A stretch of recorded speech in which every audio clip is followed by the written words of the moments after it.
We want to feel good and end up feeling bad. We want to feel good. We who are said to be no good in our thinking to add to or take away from the finished work of God. The basis of this, many of religion and so-called New Age movement, is their attempt to get their students feeling good. A direct denial of God's finished work, replacing with their ideas of good works and feeling good. God many times through Christ in me speaks to me when I feel at my worst, which I'm doing at this moment. He gives me some of the most amazing revelations of the dead letter, bringing out his living words. My only feeling bad to feeling good, as strange as this sounds, is the complete opposite of the world and its desires.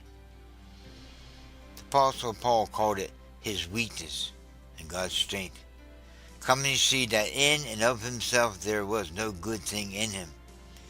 He came to rejoice in God's mercy, grace, and unconditional love, coming to him moment by moment, and those moments were moments of his greatest weakness.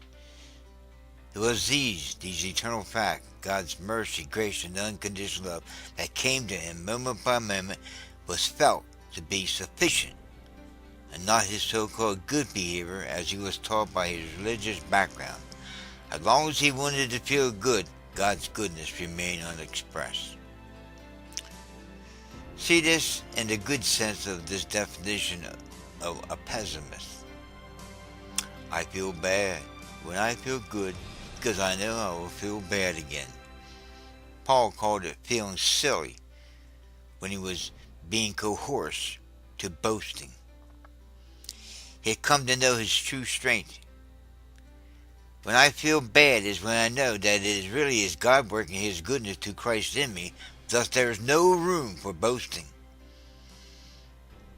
The opposite expression of self-effort leaves you corrected in your renewed conscience, feeling silly, embarrassed, impeded, hampered, sudden check for our thinking.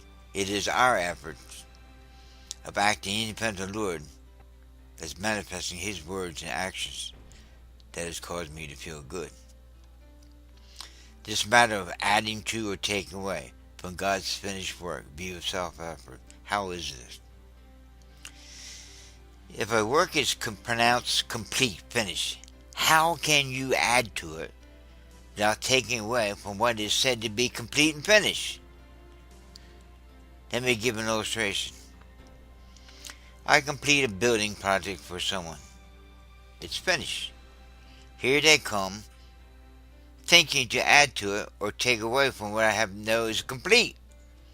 Notice this. It was as they had asked. Later they changed their mind and began to tear down that which I knew was as they originally asked. Here's what they and we asked for. That God loved us unconditionally. Here's what we do.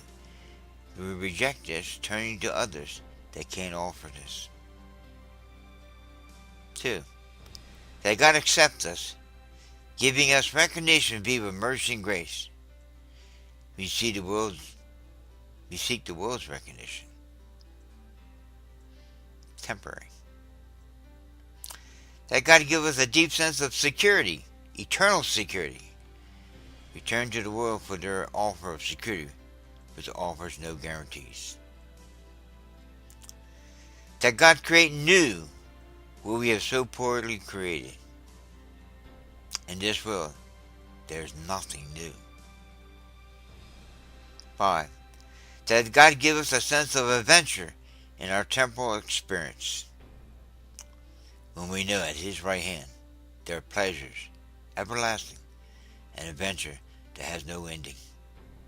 This new creation God is offering unconditionally, which is expressed as hope in us. Through Christ in you, the hope of glory, or his meeting all your needs mentioned above. This new creation is there, complete, waiting to unfold to us. and needs no addition. We can only take away from all that it is if we hang on to our thinking if he could ever add to it. The scripture says it is complete, and it's just that, complete, period. God bless you.